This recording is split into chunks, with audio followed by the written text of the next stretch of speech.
Hello, everyone, and welcome into the studios today, Miss Fran and Mr. Norman Jarrard. Many of you will know them from the community. You all have been lifelong servants of our community. You've worked throughout the community and given throughout, and thank you all for coming in and joining us today. We want to talk a little bit about love. What a great subject, huh? Yeah. Oh yeah, very good. And so we're thinking about couples, and you all came to my mind as just such a strong couple. I asked a few people around, young people, I asked middle-aged people, I asked people up in age, a few more years on them, and that was a synonym, I guess, a description of y'all that everything kind of settled back on. They would talk about you, but just such strength in the way you were, and that's I guess where we'll start off at. Brother Norman, where does that strength come from? Well, we met at Georgia Teachers College at the time, and it's now Georgia Southern University, of course. And I was working in the cafeteria. I worked my way through college, and so I was working in the cafeteria, and I was punching lunch tickets because you had to have a lunch ticket then to be able to eat. Yeah. And so I just happened to look up one day, and I saw this pretty girl coming around the edge there. She had some of the prettiest hair I'd ever seen in my life, and she was good looking. And so I said, I think I want to get to know that young lady. Yeah. And so I got to know who she was, and we had what we call a sweetheart banquets at the First Baptist Church, with part of the Baptist Student Union work, Allen, Georgia teacher, or it was Georgia Teachers College at that time. Yes, sir. And so I said, I think I'm going to see if I can invite her to the sweetheart banquet. So we had our first date to the sweetheart banquet at the First Baptist Church. Valentine's, yeah. It was Valentine's. Yeah. And it was on Valentine's That is Day. so and, special. and that's talking about love. you know. Yes, sir, it sure And is. so I said, I'm going to see if I can get her to go with me to that sweetheart banquet. And we did. And so we dated for 3 years. And then after that, we got married. Yeah. Miss Fran, now you going to be a teacher, you go off to Georgia Teachers College, and most of us remember that's where Georgia Southern started way back in the day. It was a teachers college, and a lot of great teachers came out of it. You all are a couple of them for sure. But now y'all, you came around there. Had you noticed Norman before? It wasn't that large a school now. Well, I actually think God had his hand in the whole thing, because Norman almost went to Mercer University and then decided to go to Georgia, what is now Georgia Southern. And I actually went to nursing school for a quarter. And I did well, but it was like, I just wasn't happy. This wasn't where I was supposed to be. So I decided to transfer to Georgia Southern and majored in biology. But as I look back, I could just see the hand of God working all that out. And then when I got to Georgia Southern, I really didn't know him at first, but he was the president of the Baptist Student Union at Georgia Southern College. So when he called me on the phone and asked me for a date, it's like, is he really the one that I see when I go through the line? Is he the one that is a good Christian person? You know what I mean? Yeah. Yeah, because he didn't ask me in person. He asked me on telephone. And he said later he had to get up the nerve to do that. Yeah, sure did. Yeah, but that's how we met. But I'll also respond to what you said about the strength, the first question that you asked. Yes, ma'am. I couldn't help but think about the fact that the Bible actually talks about 4 different types of love, but you'd have to go back to the original Greek and Hebrew to find out what type of love it was talking about. But the love that the husband and wife should have for each other is agape love, which is the type of love that our Heavenly Father has for us. But we as human beings are not capable of that apart from God. So I think that the strength of our marriage comes from the agape love of God that we love each other with. which is agape is unconditional love. That is, you don't stop loving them because they don't do what you want them to do, or you have a bad day, or something like that. So I just wanted to respond to that first Yes, question ma'am. about the strength. And I think we would both agree that our strength comes from God being able to love each other. He loves us through each other. But that's been, we've had difficult times just like everyone. Sure. But we always come back to God, we trust you. Yes, We ma'am. trust you. Yes, ma'am. Very well said. And- I don't know if I answered your perfect. last question. Yeah, that's Yeah. perfect. And I think we have always relied on God to help us overcome those rough spots, but to love each other. And I know when we first got married, I thought I loved her all I possibly could. But I found through these 60 years that I love her more and more every day. Amen. And I'm thankful that the Lord sent her to Georgia Teachers College and that we had the opportunity to meet. And we did have an opportunity to grow in love. And so we've been doing that ever since. Yeah. Well, where did you grow up? I grew up in Alma, Georgia. That's Bacon County, of course. sir. And my dad had a 100-acre farm, and we grew up on a farm, and we learned how to work. And when I decided to go to college, Mom and Dad said, well, son, we just don't have a whole lot of money that we can put into that. You're going to have to work your way through. And so I did. And But he said that he held down 5 jobs simultaneously. This was before the days of financial aid. And I'm going to brag on him. Please do. He was in Who's Who at Georgia Southern for leadership while holding down those 5 jobs. So he's special. But I did. I earned enough money to pay for my college. Brother Norm, tell us what the 5 jobs were. I got to know. Well, if I can remember what they all were. Of course, the first thing I worked in the lunchroom. Yes. And I really enjoyed that job. And then I also worked with the professor that I was under as just an assistant to him, doing a lot of typing work and things like that. And then one of the other things that I did was I took up laundry eventually. And that was the best paying job that I had, because I would go around and pick up the laundry in the boys' dormitory and pick it up and have it ready for the people to come and pick it up, and they'd pay me a commission to do it. Then I worked at the hotel downtown for a little while. I didn't stay with that too long because it was too time consuming going down there and coming back and working. And Yes, sir. so that's, Assistant to the house. oh yeah, assistant to the house director. In the dorm. In the dormitory. And anytime there was a problem, I had to check on that problem for her and report back and let them know. But Yes. it was interesting to hold 5 jobs at one time, but the Lord worked it out. And I knew He wanted me to get an education, so He provided. Yes, he did. And that's the way He did. Yeah. Yeah. And so, did you have to work through school, Miss Fran? No. You were blessed not to have I'll tell to. you a little bit about my background. Please do. I was born in Miami, and my parents were divorced when I was 9 years old, and we were sent to Georgia to live with my dad's sister because, and she wasn't someone that we were familiar with, because he got custody of us, and he was a truck driver, and he could make more money having grown up on a farm himself. Over the years, he could make more money as a truck driver. But unfortunately, most of his trips were to California and back, so he didn't get to be home very much.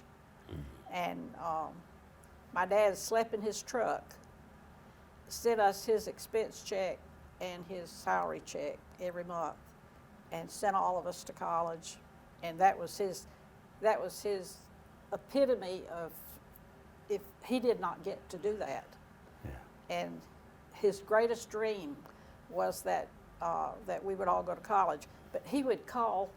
Back then, you know, you had to pay a lot to call Yes, ma'am. with cell phones. Yes, He would ma'am. call to find out what we made on a test. He would write us letters to the Bailey babies. he lived his life for us. He never married again. Wow. Now, I'm not saying that was a good thing. I'm Sure. just saying he didn't. Yes, ma'am. But we started off wanting to achieve and do well to please him. But that extrinsic motivation became intrinsic, because then we wanted to do well. So we were all students that studied a lot. But You said he sent all of us. Tell me about your siblings. I have 3 sisters. Oh, wonderful. We're all very close in age and close. 2 of them live in Alamo, 1 of them live in McRae. But yes, I love my sisters. We're very close. Wonderful. In fact, my oldest sister was like a second mother to me. She played that role quite a bit in my life, and until I even lived with her and her husband my senior year in high school and all through college, and they were always like took care of me and were good to me. But I really came to know the Lord through my husband. I did not make a profession of faith until I was 20 years old. We attended a country church that only had church once a month, and it was kind of like hellfire and damnation church is the best way I can describe it. Yes, ma'am. And it was like I didn't feel the love of God.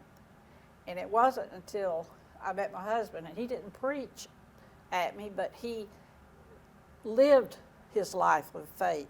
Yes, ma'am. And he's just a solid Christian when you don't see him, and when you see him in public, and when you don't. Yeah. And as a result of our relationship, I came to know the Lord, and I became a Christian. We met when I was 17 and he was 18. That's how old we were as freshmen Yes, at ma'am. Georgia Southern. Wow. And we both finished college in 3 years by going in the summers. And we got married, so I was 20 and he was 21 when we got married. But I said the Lord looked down on me and had compassion for me, because I had had some difficult experiences growing up, and he sent me my husband. I've told that to many people. That is a wonderful story. Yeah. We're talking to the Jarrards. We're going to take a short break and be right back. I know you want to stay with us. The City of Dublin Natural Gas provides the most cost-efficient source of energy available today. So for your home, choose the most natural resource. Safe, clean, efficient. All new subdivisions around the Dublin area have natural gas available. Start reducing your energy bills today with Dublin City Natural Gas Department. Natural gas, the smart choice. Call 277-5048 today and let us help you start saving today. My name is Phil Patel. I am one of the part owners here and the general manager here at the Hampton Inn and Suites. First time when I got introduced to Morris Bank, the people were so friendly and helpful. You feel like that you are appreciated there. At Morris Bank, everybody down at the bank is so friendly, and not just to myself, they're just friendly to everybody. They want us to succeed because our success is their success at the same time. That makes a lot of difference, and they're always there for us. Okay, we welcome you back again. We're talking to the Jarrards, speaking with them today. Did you always know, Brother Norman, did you always know you wanted to be an educator? Mostly, yes, because growing up on the farm, we had to pick cotton and crop tobacco and dip tar and That all that wasn't kind for of you? stuff. And I told Daddy, I said, Papa, this is not for me. I don't want to be any part of that. And he said, well, you better try to go to school then if you want to do something else. And so I had some real good role models in school. I had several teachers that just were excellent role models, and I got the idea that I wanted to teach school. And of course, my oldest sister was a school teacher too. She started during the time that you could get 2 years degree and start teaching school and then earn the rest of your degree later. Oh. And so I had some influence from school teachers that made me want to do that. So yeah, I kind of had a an idea that I would want to teach school, and Do I you did. feel like, Brother Norman, you feel like you've always had maybe an influence on people because of your caring? I think now. I'm looking at, I can't look back in time, so I'm asking you, but do you feel like you've always had an influence on people?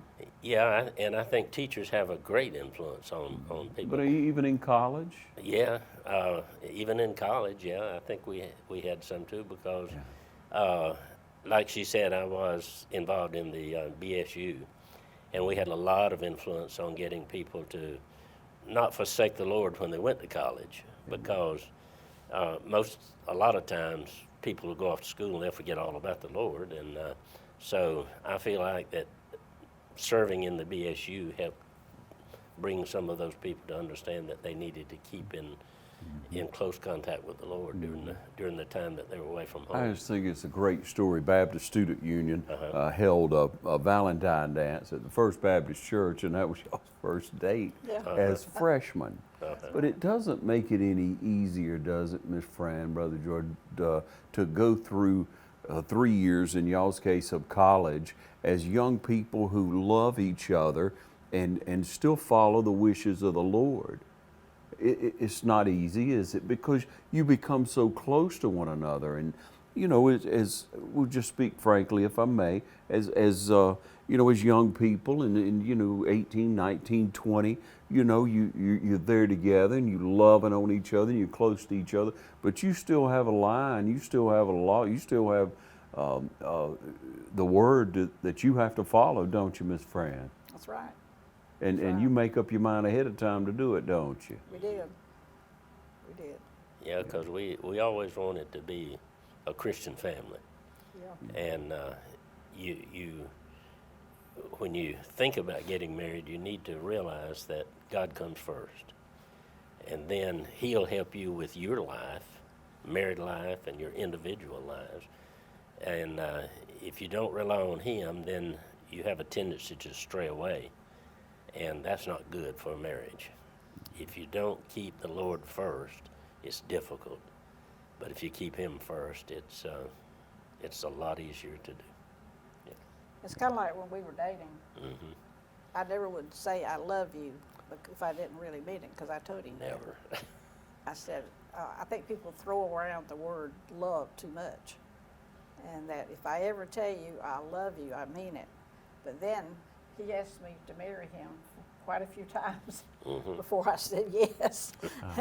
And I said, no, if I ever tell you what I will, I mean it. And he got sick while he was in college. It was in the health cottage. And it was like the Lord just slapped me in the face and said, you love him. And I told him, I said, when you get out of the health cottage, I have something I want to tell you. Yep, and she told me. But I did not want to go through an experience like I had had as a child either. And I said, if I tell you that I love you forever, you know. And I know there's difficult situations that come up, and we've had our share of difficult things in our life. But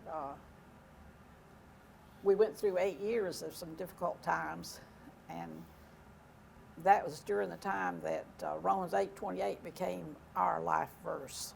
And we claim that as our life verse.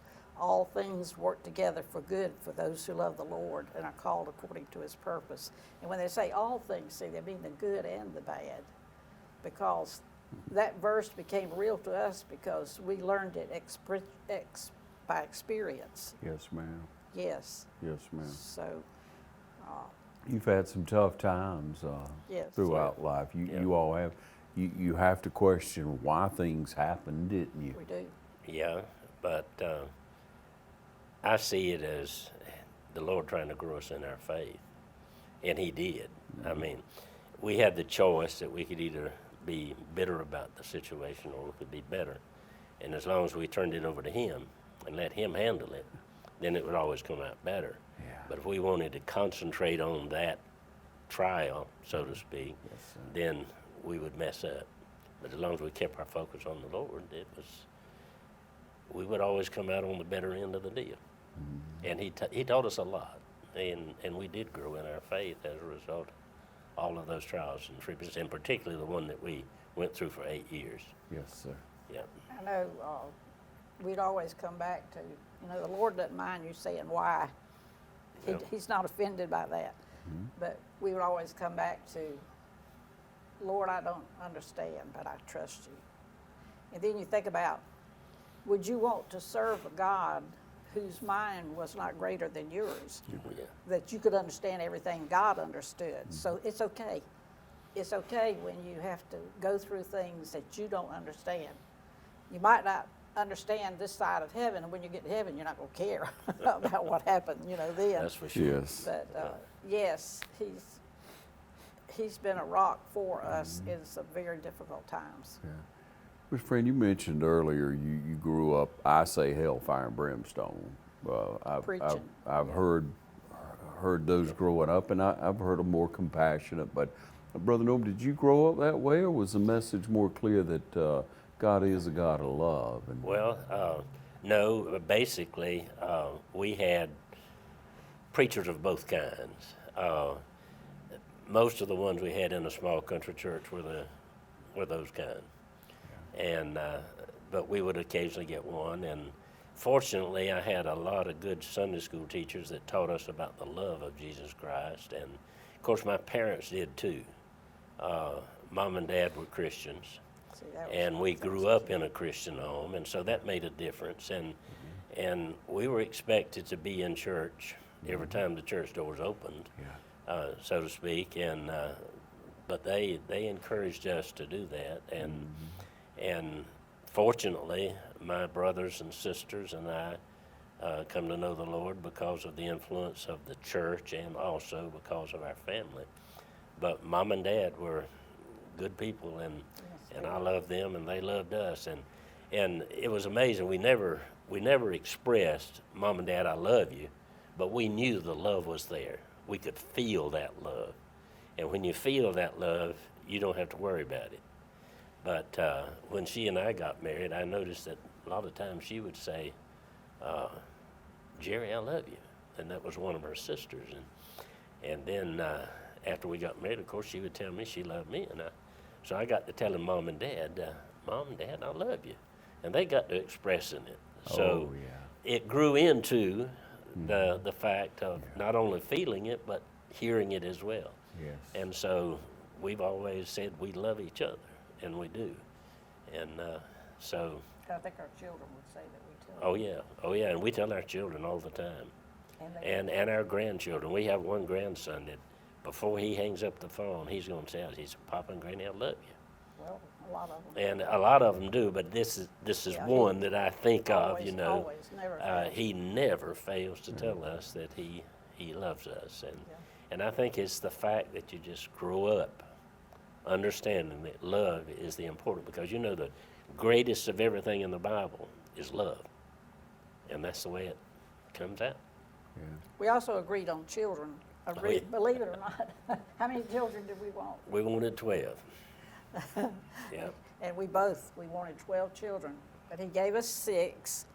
But now we're expecting our 40th grandchild, so he's made up for it. Congratulations. Grandchildren, and they're all so special, and we love them individually so much. Yeah. But yes, we all know how to say to each other, I love you. I love you. That's the important thing, is I love you. Yes. We'll take another short break. We'll be right back with the Jarrards. Hi, I'm Dr. Daniel Avery. I just want to say how excited I am to have the opportunity to work here at Central Georgia Primary Care. I'm just a stone's throw away from where I was previously, right next to Paul's Tire. You can call to get an appointment at that phone number, or you can come by and we'll be more than happy to get you scheduled. Here at Stepping Stone, you are never alone. If you or someone you know has been a victim of sexual assault, please call our fully confidential crisis number at 478-595-8339. As we continue to talk, y'all, the relationship you have with your sons, daughters, let's talk about where they are in life now, what they do to work for the Lord? Because they do, don't they? Yeah, they do. Yeah, the Lord blessed us with 5 sons and a daughter, and every one of them know the Lord. There's no doubt in my mind that they are Christians. And we've had the 2 of them to serve as missionaries. One of them served in Africa and one in Honduras. And then our other sons have always been people who wanted to tell other people about Jesus Christ. And my oldest son, he is now serving in a church, and he's the music director, and he teaches Sunday school, and he was directing the youth. They just do everything that they have an opportunity to what? He is where I feed shut-ins. Yeah, and they feed people, you know, in the church and everything like that. And then our others are just, they just love the Lord and they serve the Lord. And I have one that goes to church with us, and we see him on a constant basis serving the Lord. But they were all taught that they needed to serve the Lord, because, you know, when you become a Christian, you don't sit down and do nothing. You know, we accept Christ first. That's the important thing. And then the Bible tells us we need to do good works. And I think all of our children understand that once they became Christians, they were to do good works for the Lord. Miss Fran, you're drawn to it, aren't you? You're drawn to do things, aren't you? We enjoy it. I see that in my children, and I just love it. Some things he didn't mention, all of them, they don't tell you about it a lot of times. They don't advertise it, but they're always giving someone a hand up. They're either having them into their home, or preparing food for someone, or helping someone get a job, or hiring someone so that they can give them a hand up, or just going and cleaning up someone's yard because they're not able. Yes, I ma'am. mean, just continually doing things like that, and that just blesses my heart. But I think they're a lot like, we don't do it for recognition or anything like that. We get joy from doing what we do. I just say thank you, Lord, for enabling us to be able to do this, because our circumstances could be different. We could not have the physical health, we could not have the financial means, we could not have whatever, but he gives us purpose by doing things that for other people. And we have thoroughly been blessed.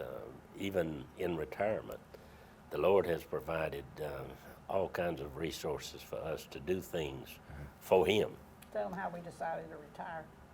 Oh, yeah. One afternoon, I walked out of Hillcrest Elementary, and she had been wanting to retire the year before I did, but I wanted to stay in education until Jerry graduated from college, because I was afraid I wouldn't have enough money to take care of her, because I didn't want her to have to pay for it. And then she said, yeah, I'd like to just go ahead and retire. And so we just simply asked the Lord, if you want us to retire, let me be able to call the retirement system and not have to go to Atlanta, because it was a headache to go to Atlanta and deal with the teacher retirement system. I said, if you want us to retire, when I call those people, let them work it out so that we can retire. I never had to go to Atlanta. And we retired, and she and I walked out of the school at the same moment, the same day, and we retired at the same time. When we were riding down the road in the car, we both looked at each other simultaneously and said, the Lord's got things He wants us to do. And we had 2 other moments like that in our life. We were in a really bad wreck on the bypass, and both of us had broken bones, and he was knocked unconscious. Lord.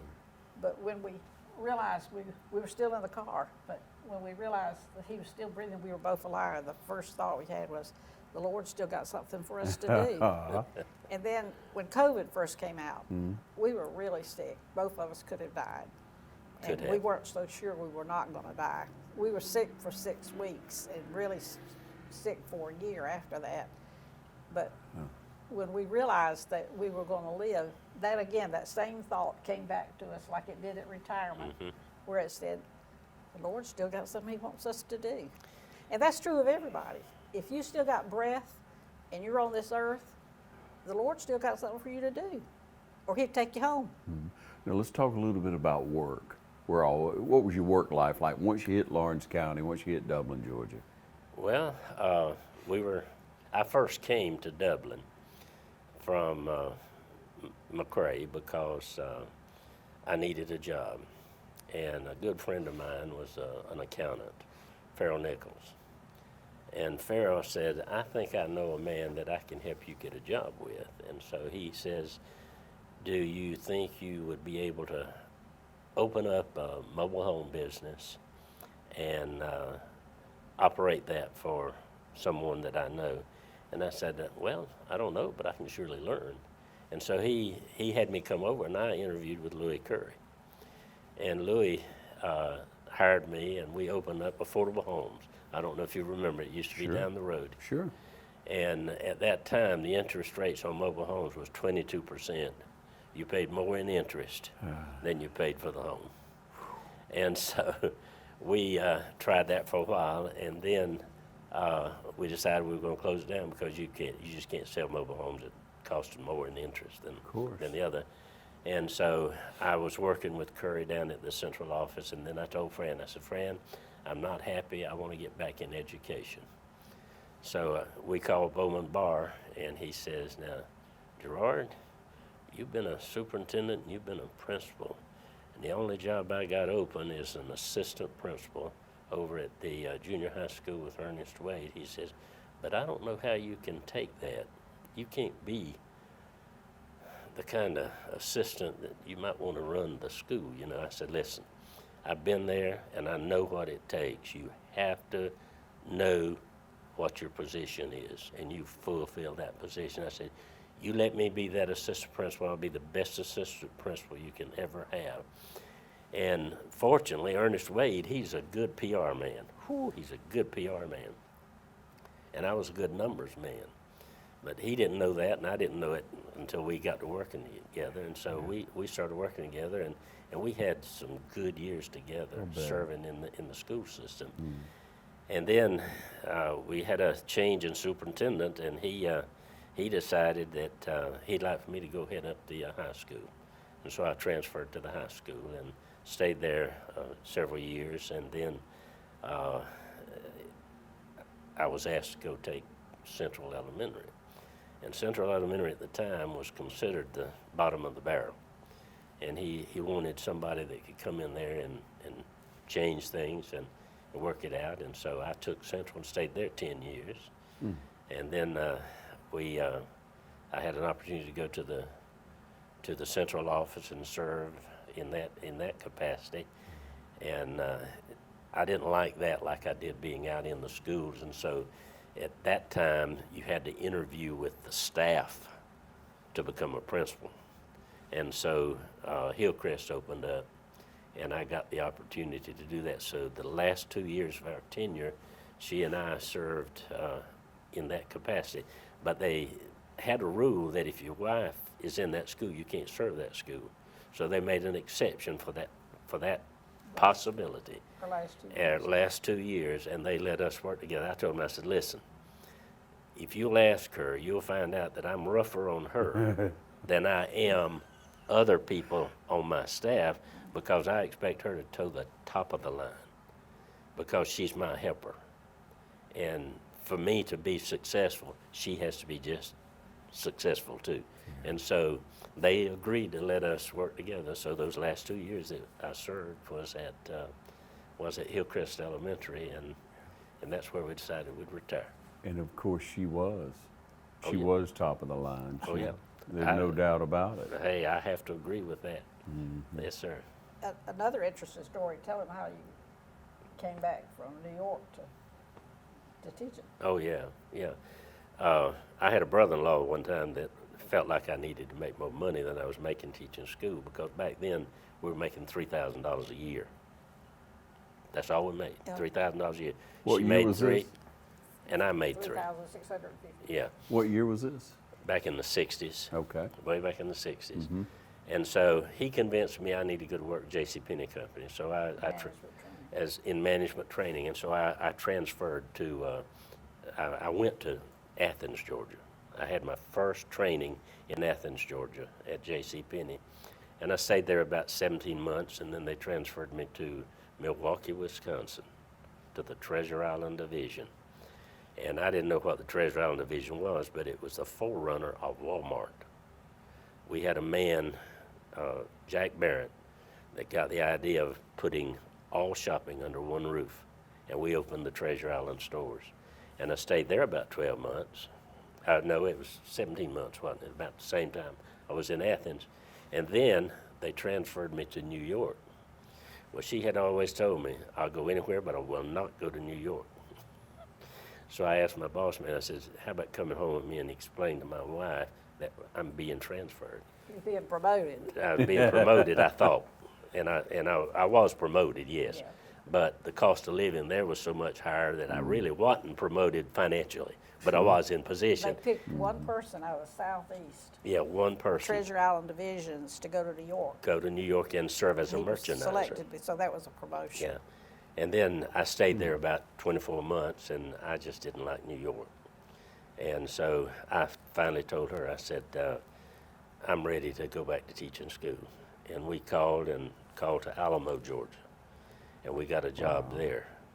And we started there, and I came back, and I became the assistant principal and a teacher Half what you were making. at half what I was making. And again, this shows you that the Lord will take care of you if you do what He wants you to do.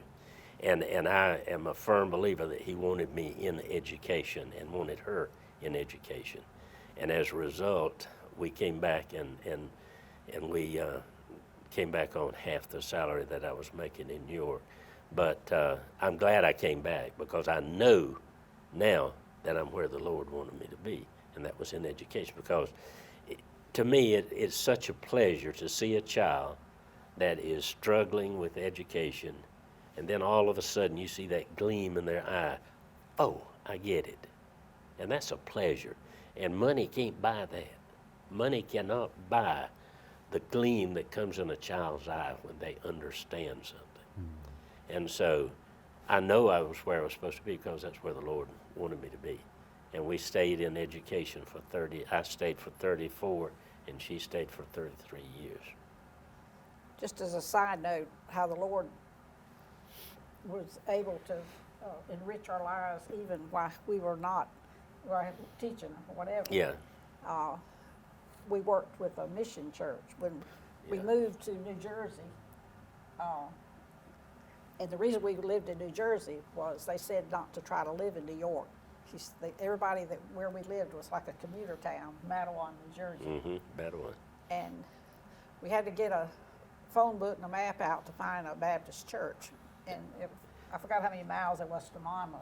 Well, you don't Baptist express church. miles up there. It's minutes. You express minutes, because you may live 10 miles from somewhere, and it take you 20 to 30 minutes to get there because of traffic. Go ahead. I'm sorry. No, that's all right. But the first Sunday we were there, the pastor, Marvin Hare, announced that they were going to establish 10 Southern Baptist churches in 10 years. There were no Southern Baptist churches in that area. And so he asked us and another couple, Larry and Glory Singleton, if we would consider starting a Baptist church where we lived in Matawan, New Jersey. So that's a long story. I won't go through the whole steps, but we started off meeting in our homes, and then we met in a school, and eventually bought a piece of property that had a house and a separate garage. And so they were able to convert the separate garage into a sanctuary. And anyhow, making a long story short, the other day, this was just a week ago, one of my grandsons was at my house, and I said, I don't know why, but he We got to asked me talking something about it. that. And I said, I'd give anything to see the church that's there now, because the church, actual church that's there now, was not built while we were still there. And he said, well, Granny, you can find that on your phone. And I said, you can. So he pulled up the picture of the church that's there. And I thought about how, even though we were not in education where we were maybe influencing people's lives directly, that the Lord allowed us to be involved in missions at the same time, and that was a wonderful experience. And I think he gave us that experience to get prepared for when our children went on mission. Because I know when Jerry went to Africa, that was the hardest thing for me, to just turn her loose. And it felt like the Lord was just pulling my heart out of my chest to see my daughter going to Africa by herself to serve as a missionary. But he took care of her, because I asked him every day, Lord, please take care of her. Yeah. And he did. Yeah. But that was, I think that experience that we had there was part of God's plan, even though we had to go up there to get that experience. I can see as we're old enough now, we could look back and see. I'm 80 and he's 81, so I can look back and see how even to where he brought us to Georgia Southern. Yeah. Even though we were planning to go to different schools, and we could just see his hand all along. And that doesn't mean everything's always been great and wonderful, and we didn't have terrible experiences. Yeah, we did. Yeah, it's life. That's part of life. The Bible says, "In this world you will have troubles." That's part of it. Well, it goes back to Romans 8:28. The good and the bad. Yeah. You know. Yes. Sir. He's going to walk us through the good. He's going to walk us through the bad. Amen. We'll take another short break. We're going to be right back. You stay with us, all right? Whether you're a Braves fan or a Dogs fan, it feels good to be a winner. I'm Don Carswell, and you'll have fun with a winning deal from Dublin Chevy Nissan. Come and see our championship selection of new and pre-owned trucks here at Dublin Chevy Nissan. Titan or Frontier, it's your choice. Sierra or Silverado, you're the winner. For the W, all you have to do is call, click, or come in. And remember, Don sells cars well, only at Dublin Chevy Nissan. Hi, I'm Dr. Dustin Gay. I'm a local orthopedic surgeon with Houston Clinic Orthopedics, and we'd really like to invite everybody to come out to our new office facility to take a look at it. It's a larger space with physical therapy, and we're just excited to have it, and we'd love for people to come out and visit us. Come by and see us today at our brand new location, the Houston Clinic, Medical Drive in Dublin. Okay, and back with the Jarrards, ladies and gentlemen. Met on our first date was on Valentine's Day, and here we are some years later, and Valentine's. And you know, you have to show the person that God brings to you as your soulmate. You have to continue over time to show them you love them, and y'all are living proof of that. You exemplify it to those. I believe I know you have exemplified it to the young people that you work with to educate in the schools. You saw that as an opportunity for ministry. Well, yes. It was a mission field. That's right. And I hear that from educators now, and I think, man, we live in a good area. When you have a coach or a teacher that, an administrator that says that, well, this is a mission field. If it was just a job, I don't think I'd be here. No, that's right. As a counselor, teachers would sometimes tell me how miserable they were teaching. I said, you need to go do something else. I said, I wouldn't go through life being miserable. I said, you're going to make yourself miserable. You're going to make your students miserable. They say, but I went to college. I said, 4 years compared to a lifetime. That's Mr. Fran, that's good advice. Yeah. If you're not enjoying teaching, please go on and do something else. Go on and be that's happy. right. Yeah. And people don't get that though, do they? They stay where they are and they're just satisfied, and it affects so many people around them. Yeah, that's But not see, good. that becomes a negative effect though, because if you don't like your job or love your job, you're not going to put everything into it that you need to put. And when it comes to children, you need to put everything you possibly can into those children. And I enjoyed just all of them. I just have memories of kids coming back and saying, Mr. Jarrard, do you remember me? And I said, well, you look for me, but I don't remember your name. And they would then relate back to some experience that we had. And I had one kid one time, he was a rascal. And he says, Mr. Jarrard, I'm going to go to the Army. And I said, okay. I said, I think that would be good for you. I really do. So he went off to the Army, and he came back by the school one day, and he said, Mr. Jarrard, I got to see you. I want to talk to you. He said, if I had known back then what I know now about discipline, I'd have been a better little boy. and those things make you thankful that you are directing those lives.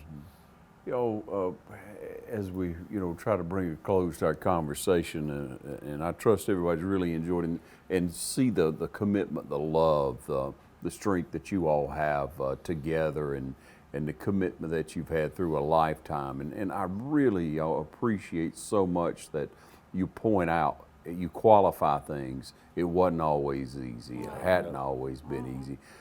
Young people get caught up in that, if I've got problems, it's, they look at it as just a heavy part of life, instead of if I use that, it's growing me. If I take it and say it's a learning experience and go forward with it, instead of sitting in misery over it and just trying to just be, you have to press on through problems. Right. But a lot of people these days, it seems, have fallen off as far as going to church, or a commitment to Christ, or looking at that. It seems distant to a lot of people. What do you say to young people who have that struggle, or old alike? Finding purpose in life, you're talking about. Yes, ma'am.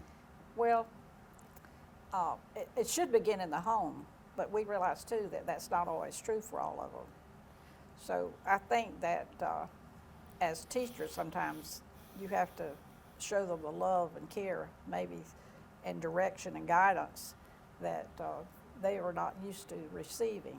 But I also empathize in that some of them have some rough beginnings, and that have affected the way they see things, But we've always tried to tell each person that God created you for a purpose. There's no oops or mistakes as far as babies are concerned. So you need to see yourself as a person of value, a person that God has plans for. And if you don't know what those are, get busy doing what you know He wants you to do. And then He'll show you. It's like the headlights on a car, that it lights only a certain distance, and then you got to go that distance, and then you see more. A student that comes to mind, his whole family just about had been incarcerated. His mother, his brothers. I don't think he knew who his father was. I don't think he did. But he was one of the ones that we kind of took under our wing, and the biggest thrill was the day that he sent us an invitation to his college graduation. But he felt like he couldn't do anything, and that he was of no worth, and that he didn't have any purpose. And so a lot of children like that will just get into things that are not good, because they don't see themselves as being capable of doing more. We even had, tell them about they called them our dirty dozen. We didn't call them that. Oh yeah, we had some children that were constantly getting into trouble, and so we came up with the idea that if they would behave themselves, we would reward them with some points or whatever. And if they got so many points, we would take them, and we would take them to a restaurant of their choice and let them eat. Well, in the process, we found out they'd never been in a restaurant. Never been to Dublin Mall. They'd never been to Dublin Mall. and right here in Dublin. And so we kept that going, and we took them to Macon one time just to give them a different experience. And we noticed the little boys would keep going to the bathroom and coming back, keep going to the bathroom and coming back. And they had on tennis shoes. So I asked one of the boys, I says, what are they doing in there? Having to go to the bathroom. He says, they're polishing their shoes. They had one of these little rotators in there, and they were taking their tennis shoes and they were polishing their shoes in there. And we took them to the mall, and they were amazed that much merchandise was available to them in the store. Right They there. had never been there. So they don't have experiences. So you have to deal with those inexperiences to try to get them to understand what life is all about. Their perspective, because see, we see it from a different view. Because see, we always went everywhere. We took our kids. Now, when we had our 6 kids at home, they went with us everywhere. Yeah. We did not leave our kids at home with a babysitter until we got to working on a master's degree, and then we had to then. Yeah, okay. But, At but we did that at night. But if we went to a restaurant, we had 6 kids right there trailing right along with us. We went to the grocery store, we had our 6 kids. And they learned, but these kids never had that opportunity. All they ever did was stay at home. But they had no experiences. People said, y'all crazy, take up to the Bacon Mall.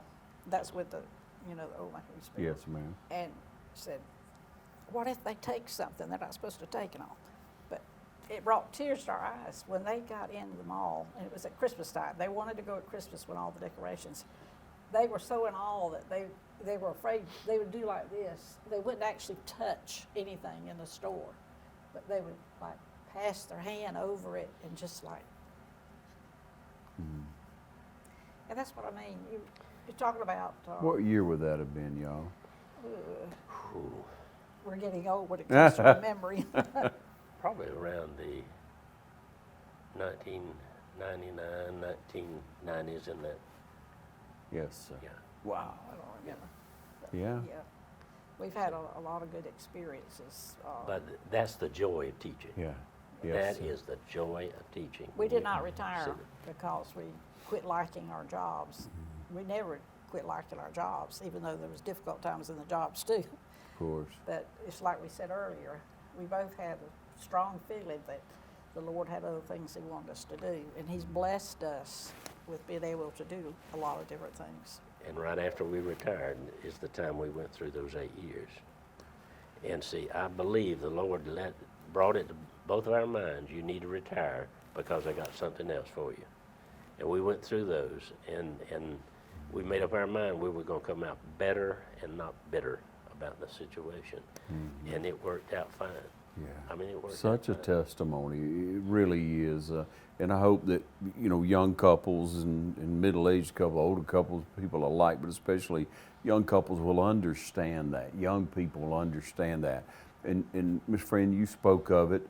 Both of you are on it. That a person has to see value in themselves. Oh, yes. You have to know who your identity is, and appreciate that, and your Maker for giving you that, and that your Maker wants to have a personal relationship with you. You are important, and it is personal, isn't it? Can I tell a short story in You relation sure to can. that? Yes, ma'am. It's really more, it's a story, but it's more like a parable. But I heard it years ago, and I've shared it before. It's called about the 10-cow wife. And it was about this village that when a man decided to get married, the women that were of marriageable age would come to the middle of the village square in a circle. And the men would walk around and see if there was one that he would like. And if he found one he would like, he would offer the father 1, 2, or 3 cows, because cows were a measure of wealth in that group of people. And if you had a lot of cows, it meant you were wealthy. And if someone was worth a lot, they were worse than cows.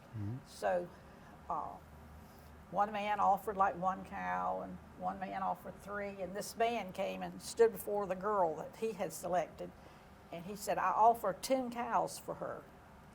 Everybody said, what? 10 cows? What's the matter with him? So, of course, the father said he would accept that. And people said, man, why did you do that? Are you crazy? He said, no, I wanted a 10-cow wife. And I think that applies husband and wives, but also children. How they see themselves. How they see themselves. Right. I read a study one time where you can predict high school dropouts by the 2nd grade, Yeah. by the way the child sees themselves, if that doesn't change, and the way they value themselves as a person. And that's the way, I think that whether you're talking about relationship with your husband He's a 10-cow husband. or children. Yes, ma'am. They need to know that it doesn't matter. It matters what has happened to them, but it doesn't matter as far as how you should value them. Yes, ma'am. And we shouldn't overlook the fact of parents in the homes. If the parent has no value whatsoever, they relay that to their children. And if they don't support them getting a good education or getting a good job or realizing how important they are, then they don't get that experience. But I was fortunate in my family because Mom and Dad taught us that. You wouldn't think about staying out of school from Mom and Dad, because if you did, you had to go to the field and work. You didn't stay in the house and play around, you had to go to the field and work. Well, we decided we'd rather go to school and stay in that field and work. And you stayed. But they had a value, see, Yes. on education. Yes. And we had that same value. And that's why I went on to college. That's why one of my, well, all of my brothers and sisters but one went to college. And one of them decided he wasn't going to do it, and he wanted to go military-wise, and that's fine, you know. But they had value, and they taught those values to us. And if a family does not have that in their lifestyle, the kids will not have value and consider themselves of value to society. May I ask y'all, if there's somebody out there who's struggling, you know, and they know they need to improve, but they don't know how, would it be all right for them to reach out to y'all? Sure. Yes. I mean, I We knew the never, answer to we that. never get too old Yeah. to help someone. Yeah. We never turned down an opportunity to mentor somebody. So if you're in that situation and you need advice on how to get your life in shape, how to help your children, how to feed into other people's lives so that that you have that purpose, but more importantly that you're helping them grow, that young person, your children, somebody that you know. And you all are just great examples in our community. So many people, you know you from education, from your church life, ministry, from around the community. You two are together quite a bit, aren't you? Y'all go most everywhere together. Well, now, I don't tell you? you, we go everywhere together. Yeah. I mean, if I'm going somewhere on a special purpose, for a special purpose, I'll say, you want to go with me? And she'll say, you know I do. Yeah, come on. If he goes to town, I miss him until he comes back. And I know you do. I have nothing wrong with couples who like to do things separately. I understand. But our favorite thing Is to be is together. to be together. That's our favorite thing. Yeah, yeah. Such a great interview with y'all. Opportunity to let you speak to so many people out there. Again, I appreciate and value so much not only integrity, but that strength that you exemplify to people. You love people, and that's because Christ first loved you. That's right. Yeah. And that's the key is Christ. Put him first in everything. And if you don't put him first, he's not going to help you because he's not going to force himself on you.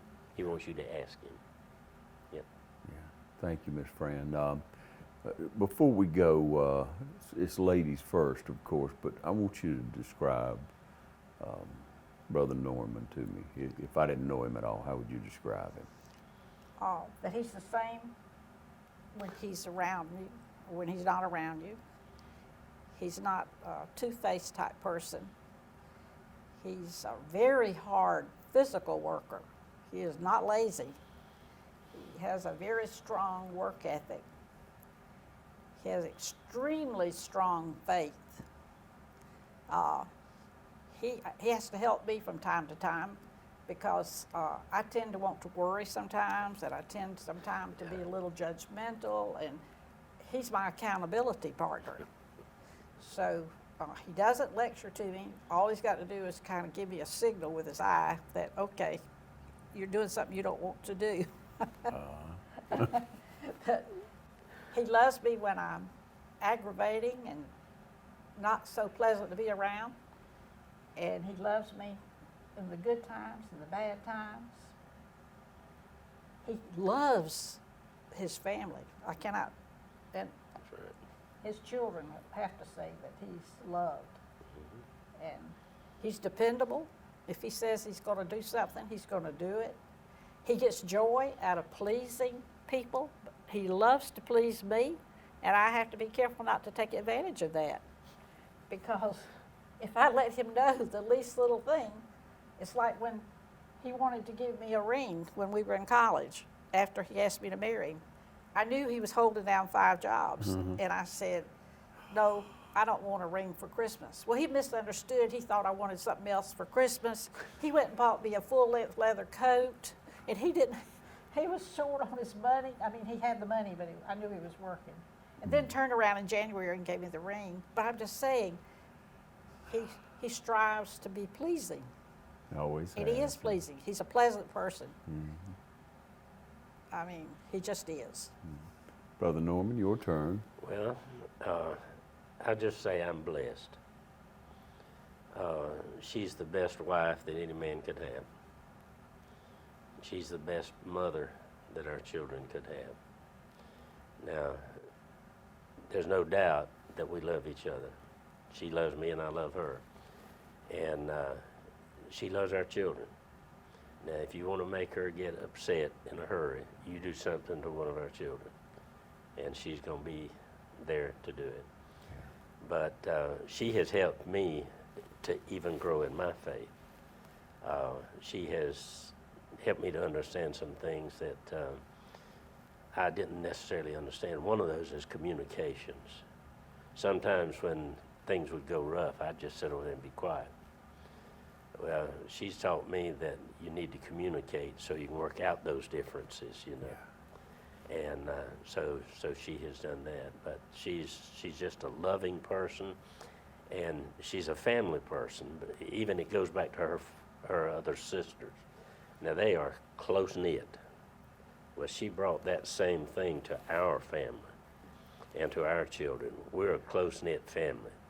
We love our children, and we want them around us all the time. We can't get them to come see us often as we want them to, but you know, they got jobs and they have to take care of that. But she encourages them to come and to do that. Yeah. But we just thoroughly enjoy being together in life, and we are thankful that the Lord has given us 80 and 81 years to be that. In fact, I feel like I have known her from the time she was born, even though I didn't know her until she got to Georgia Southern.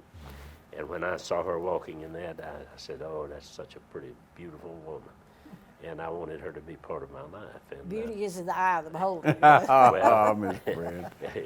you may disagree, but I'll tell you, you are beautiful, baby. You're still beautiful. Yeah. And but it's just that we've had a wonderful life together. And like she says, I do love peace now. I don't like any turmoil. And we have to work those things out when you go through them. And you do that. But it goes back to the fact of relying on the Lord. You have to take everything to the Lord and just let Him work it out for you. And she does that. Yeah.